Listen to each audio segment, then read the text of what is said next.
Hello students, आज हम science का लेसन नंबर 7 स्टार्ट करने जा रहे हैं जिसका नाम है conservation of plants and animals. तो चैप्टर स्टार्ट करने से पहले आपको इसका मतलब पता होना चाहिए। कंजर्वेशन का मतलब होता है संरक्षण, यानी कि प्लांट्स और एनिमल्स यानी पौधों का, पेड़ पौधों का और जीव जंतुओं का, पशुओं का हम कैसे संरक्षण, कैसे बचाव कर सकते हैं। तो चलिए स्टार्ट करते हैं लेसन हम। We saw in class 7th that Pehli and Bujo had visited the forest along with Professor Ahmed and Tibu। हमने क्लास 7th में भी ऐसा ही एक चैप्टर पढ़ा था जिसमें हमने पढ़ा था कि दो बच्चे हैं जिनका नाम है पहली और बूजो, वो अपने प्रोफेसर अहमद और टिब्बू के साथ जंगल में घूमने जाते हैं। वो अपने एक्सपीरियंस अपने क्लासमेट्स के साथ शेयर करने के लिए बहुत ही तत्पर है, यानी कि ईगर हैं। जो दूसरे बच्चे हैं वो भी अपना एक्सपीरियंस शेयर करना चाहते हैं। वो भी अलग अलग जगह पे घूम के आए थे, जिसमें से कुछ भारतपुर सेंचुरी गए हुए थे, कईयों ने काजीरंगा नेशनल पार्क के बारे में सुना हुआ था, कईयों ने लोकचाव वाइल्ड लाइफ सेंचुरी के बारे में सुना हुआ था। इसी तरह से सब अलग अलग जगहों के बारे में अपने एक्सपीरियंस शेयर करना चाहते थे। टॉपिक 7.1 डिफोरेस्टेशन एंड इट्स कोज, यानी कि डिफोरेस्टेशन होता क्या है और इसके क्या क्या कारण हैं। A great variety of plants and animals exist on earth. Earth के ऊपर, पृथ्वी के ऊपर बहुत ही तरह तरह के एनिमल्स और प्लांट्स पाए जाते हैं। They are essential for the well being and survival of Mankind.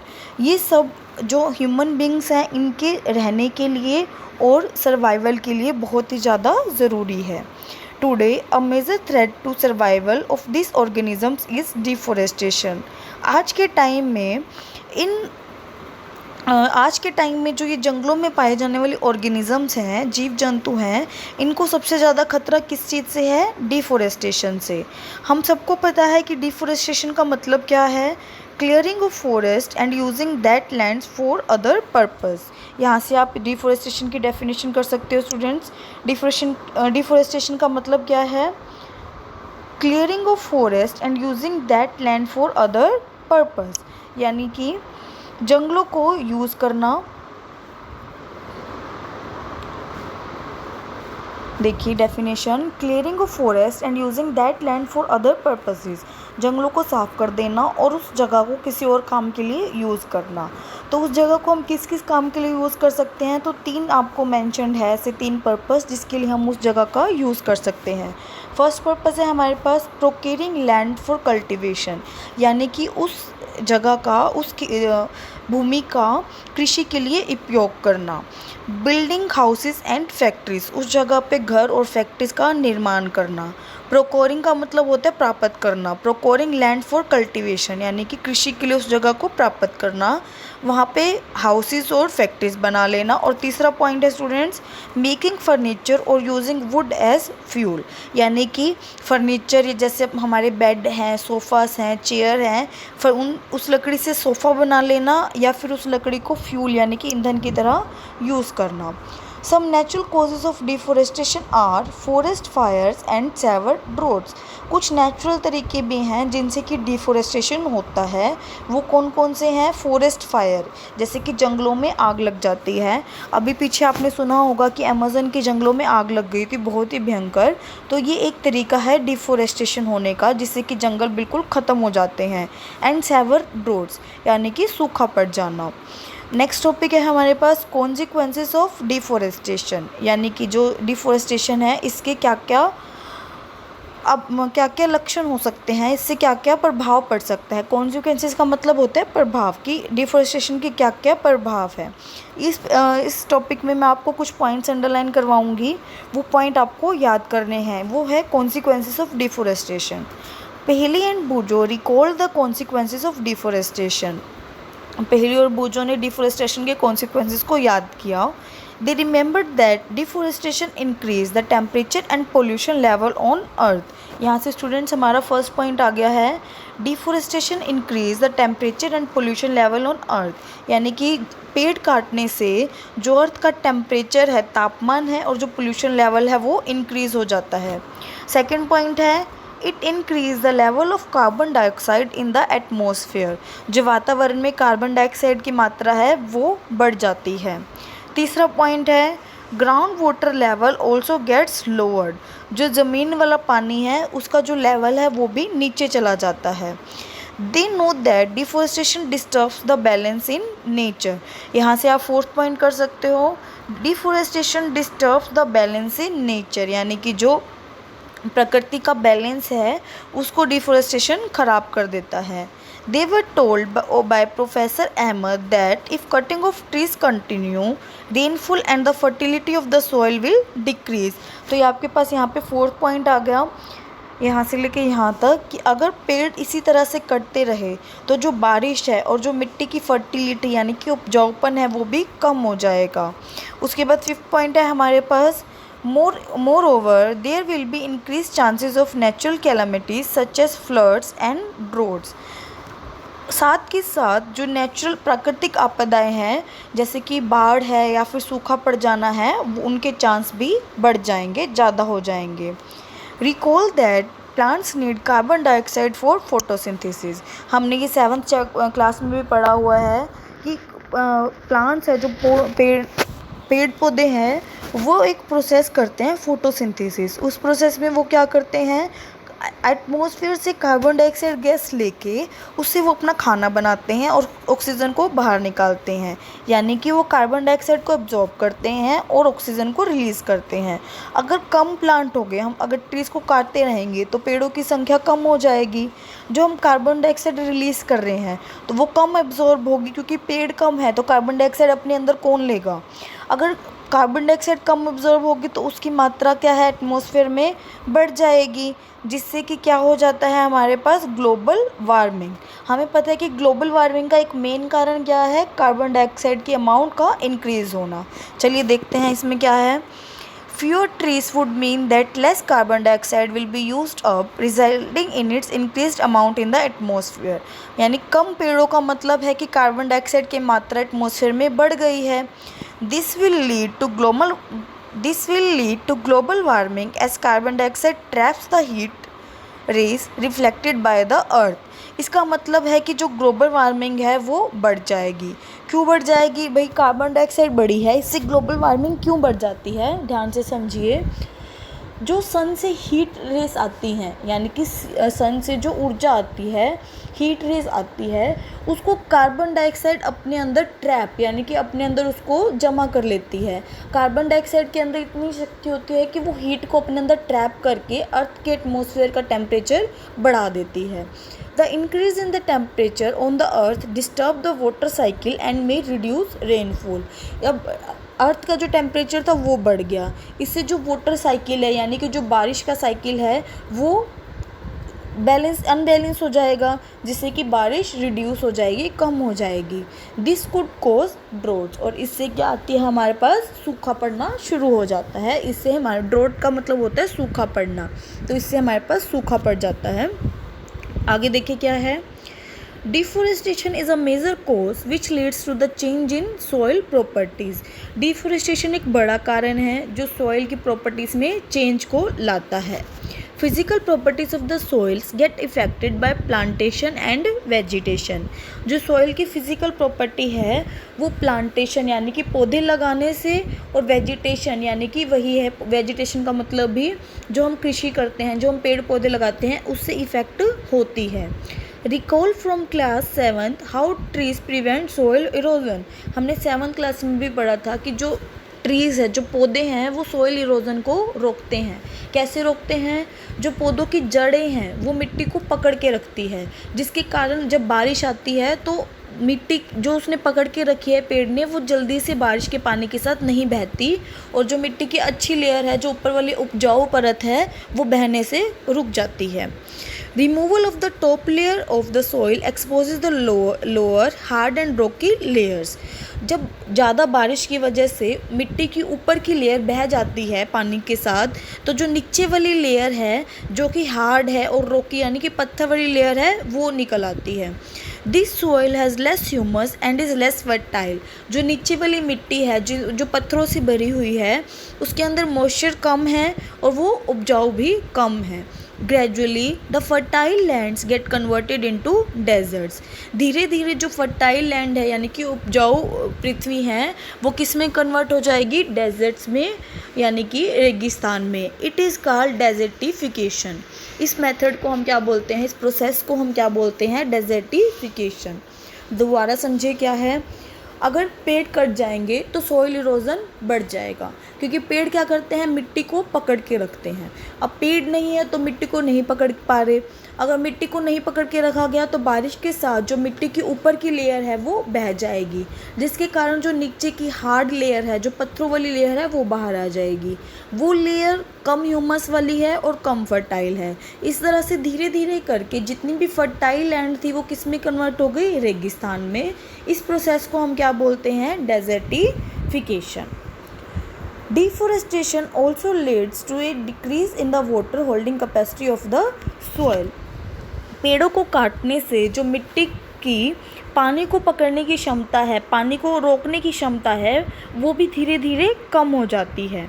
The movement of water from the soil surface into the ground is reduced. हमें पता है कि जो हम पानी, ग्राउंड वाटर कैसे बनता है, मिट्टी अपने अंदर पानी को सोखती है और उसको ग्राउंड तक पहुंचाती है, जिसको हम इनफिल्ट्रेशन रेट भी बोलते हैं। तो वो कम हो जाता है अगर हम पेड़ों को काटते रहते हैं, डिफोरेस्टेशन करते हैं। So there are floods. अब इससे क्या है, फ्लड्स यानी कि बाढ़ भी आ सकती है। देखिए डिफोरेस्टेशन से दोनों चीज़ें हो रही है। एक तो बारिश कम हो रही है जिसके कारण कि क्या हो रहा है, सूखा पड़ रहा है। दूसरा जो मिट्टी है वो पानी को कम अब्जॉर्ब कर पा रही है, जिसके कारण कि क्या है, बाढ़ का खतरा बढ़ जा रहा है, जिससे कि फ्लड्स भी हो रही है। The other properties of the soil like nutrient contact, texture etcetera also change because of deforestation. देखिए बारिश से क्या, डिफोरेस्टेशन से क्या क्या हुआ, फ्लड का खतरा हुआ, ड्रोट का खतरा हुआ। जो लैंड थी, जो हमारे पास फर्टाइल लैंड थी, उपजाऊ लैंड थी, वो किस में कन्वर्ट हो गई, हमारे पास रेगिस्तान में कन्वर्ट हो गई। इसके साथ साथ जो न्यूट्रिएंट होते हैं मिट्टी के, उनमें भी कमी आ जाती है। मिट्टी का जो टेक्सचर है उसमें भी कुछ चेंज आ जाता है। We have studied in class 7 that we got many products from forest. List this product. Will we face shortage of these products if we continue cutting trees? हमने 7th क्लास में पढ़ा था कि हमें बहुत सारी चीज़ें जंगलों से मिलती है, जैसे कि लकड़ी है, फल है, फ्रूट है, मेडिसिन्स हैं। तो उन सब चीज़ों की एक लिस्ट बनाइए, और क्या अगर हम पेड़ों को काटेंगे तो उन चीज़ों की शॉर्टेज हो जाएगी। ऑब्वियस है, अगर जंगल नहीं रहेंगे तो जंगल से मिलने वाला सामान भी हम तक नहीं पहुंच पाएगा।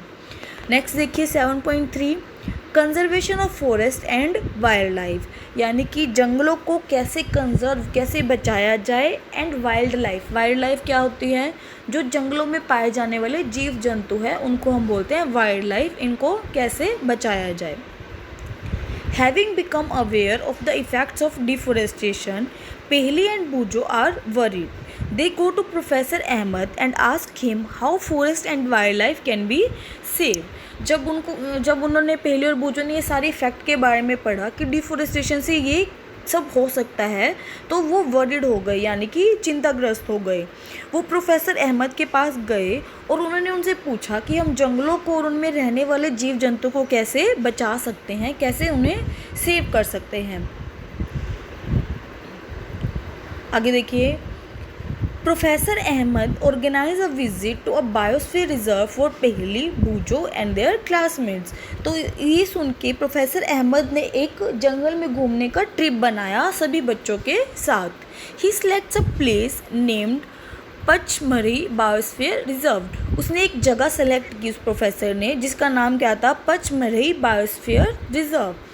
अब पहले हम ये ऊपर जो येलो बॉक्स दे रखा है ये पढ़ते हैं। इसमें क्या है, biosphere is that part of the earth in which living organism exist और विच सपोर्ट्स लाइफ। बायोस्फीयर का मतलब क्या होता है, अर्थ का वो पार्ट जहाँ पे कि सब जो जिंदा ऑर्गेनिजम्स है, पेड़ पौधे हैं, ह्यूमन बींग्स हैं, एनिमल्स हैं, पक्षी हैं, वो सब रह सकते हैं, जो लाइफ को सपोर्ट करता है।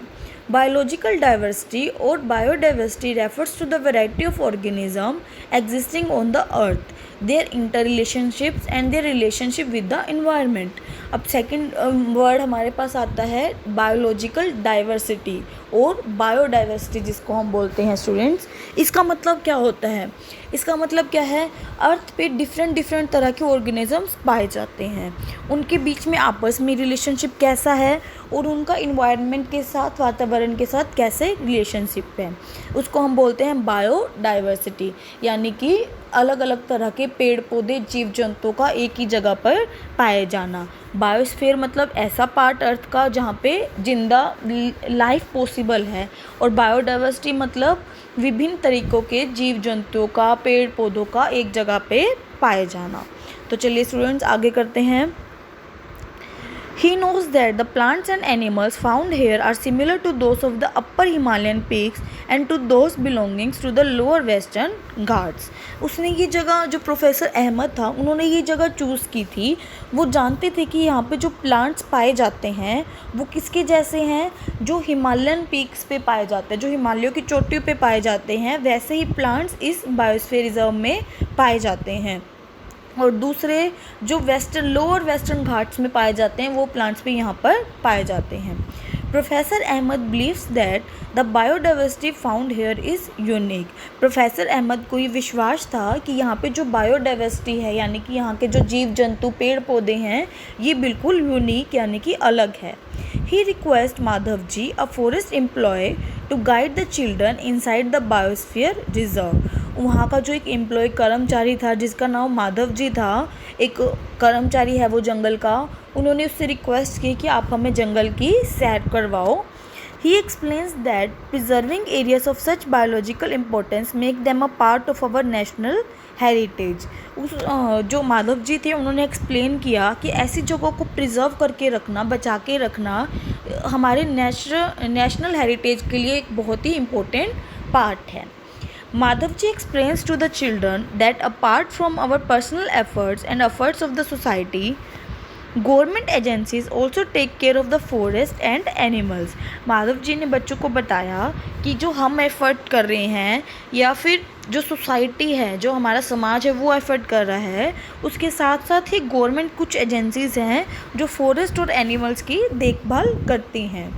The government lays down rules, methods and policies to protect and conserve them। Government ने कुछ रूल्स रेगुलेशंस बनाए हुए हैं, कुछ पॉलिसीज़ बनाई हुई है जिससे हम फॉरेस्ट को कंजर्व करके रख सकते हैं।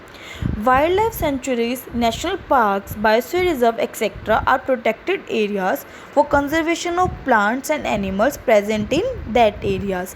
ये जो सब चीज़ें हैं, वाइल्ड लाइफ सेंचुरी है या फिर नेशनल पार्क्स है या फिर बायोस्फीयर रिजर्व है, ये ऐसे एरियाज़ हैं जहाँ पे हम उस जगह में पाए जाने वाले प्लांट और एनिमल्स को सेव कर सकते हैं, उन्हें कंजर्व कर सकते हैं। इन सब जो हमारे पास वर्ड्स आए हैं इनकी डेफिनेशंस करते हैं। आपको इस सेंजा मिसिन की डेफिनेशन करनी है students. To protect our flora and fauna and their habitats, protected areas called wild life sanctuaries, national parks and biosphere reserves have been earmarked. सबसे पहले तो आपको पता होना चाहिए स्टूडेंट्स कि फ्लोरा एंड फोना क्या है। फ्लोरा एंड फोना का मतलब होता है plant and animal, and their habitats. Habitats का मतलब होता है उनका घर, यानी कि प्लांट्स को, पौधों को और एनिमल्स यानी कि पशुओं को बचाने के लिए और उनके घर को बचाने के लिए कुछ जगह को प्रोटेक्टेड एरियाज़, यानी कि उन जो ऐसे जगह जो उनको प्रोटेक्ट करके रखते हैं, उनका नाम है wild life sanctuary, national park और बायोस्फीयर रिजर्व। इनको हमने अलग अलग ईयर मार्क कर दिया है। Plantation, cultivation, grazing, felling trees, hunting and poaching are prohibited there. इन जगहों पे क्या खासियत है, यहाँ पे हम अपनी मर्ज़ी से कुछ भी नहीं कर सकते। प्लांटेशन यानी कि पौधे नहीं लगा सकते, कल्टीवेशन यानी कि कृषि नहीं कर सकते, ग्रेजिंग यानी कि पशुओं को चराना नहीं कर सकते, फीलिंग ट्रीज़ यानी कि ट्रीज़ को हाथ नहीं लगा सकते, हंटिंग यानी कि शिकार करना नहीं कर सकते, एंड पोचिंग यानी कि पशुओं को पकड़ना यहाँ पे सख्त मना है। एक एक करके इनकी डेफिनेशन करते हैं students. Wild life sanctuary, areas where animals are protected from any disturbance to them and their habitat. Wild life sanctuary का मतलब क्या होता है? वो एरिया जहाँ पे एनिमल्स को प्रोटेक्ट करके रखा जाता है बिना उन्हें डिस्टर्ब किए, और उनके हैबिटेट यानी क्योंकि उनका जो घर है उनको डिस्टर्ब किए उनका ध्यान रखा जाता है। दूसरा है national parks, area reserve for wild life where they can freely use the habitats and natural resources. ऐसे एरियाज जहाँ पे वाइल्ड लाइफ को फ्रीली रखा जाता है, उनको प्रोटेक्ट किया जाता है बिना उनके हैबिटेट को और नेचुरल रिसोर्स को छेड़े, वो फ्रीली जंगलों को यूज़ कर सकते हैं, उनको हम बोलते हैं national park. Biosphere reserve, large areas of protected land for conservation of wildlife, plant and animal resources and traditional life of the tribals living in the area। ऐसी बड़ी जगह जहाँ पे पेड़ पौधों को, एनिमल को, वाइल्ड लाइफ को, सबको एक साथ ट्रेडिशनल मतलब कि जो उनका पारंपरिक वो है लाइफ है उसके हिसाब से उनको जीने दिया जाता है। साथ में जो वहाँ पे ट्राइबल्स यानी कि कस्बे के लोग, उस कस्बे के लोग जो वहाँ पे रहते हैं उनके साथ। बायोस्फीयर रिजर्व का मतलब बहुत बड़ा एरिया जिसके अंदर कोई भी बिना डिस्टर्ब किए वहाँ के वाइल्ड लाइफ को, वहाँ के एनिमल्स को, वहाँ के प्लांट्स को ऐसा छोड़ दिया जाता है, वहाँ के जो ट्राइबल्स हैं यानी कि वहाँ के जो कस्बे के लोग हैं उनके साथ। नेक्स्ट देखते हैं activity 7.3, find out the number of national parks, wild life sanctuary and biosphere reserve in your district, state and country. Record in table 7.1, show this area in our outline map of your state and India। ये क्या कह रहा है कि आपकी state में या पूरी कंट्री में कितने नेशनल पार्क है, कितने वाइल्ड लाइफ सेंचुरी है, कितनी बायोस्फीयर रिजर्व है, इन सब का पता लगाओ और इस कॉलम में भरो। साथ के साथ ये जो मैप दे रखा है उसमें भी आपको इनके बारे में भरना है। तो चलिए स्टूडेंट्स, आज के लिए इतना काफ़ी है। एक टॉपिक हम और कर लेते हैं, चलिए 7.4 बायोस्फीयर रिजर्व, उसके बाद हम आगे का नेक्स्ट वीडियो में करेंगे। Biosphere reserve, children along with Professor Ahmad and Madhav ji enter the biosphere reserve area. जो सभी बच्चे थे वो प्रोफेसर के साथ और माधव जी के साथ बायोस्फीयर एरिया में एंटर कर गए।